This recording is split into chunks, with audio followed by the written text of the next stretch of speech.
Welcome, in front of me I have Samsung Galaxy A10s and I will show you how you can activate Hey Google voice command on this smartphone. Open Google application at the first. Next move to the More. Find Settings. Click on Voice. And then go for Voice Match. Right now find this option, Hey Google. Click on the switcher.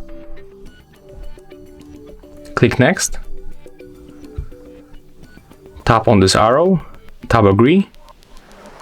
In my case, it's already set up, but you will have a circle like that, this one, and you have to say OK Google for 2 times, OK Google, and for the 2 times, Hey Google. Hey Google. As you can see, it's set up. So click Finish. And as you can see, right now when you say Hey Google or OK Google, our assistant will be activated. If you find this video helpful, remember to leave a like, comment and subscribe to our channel.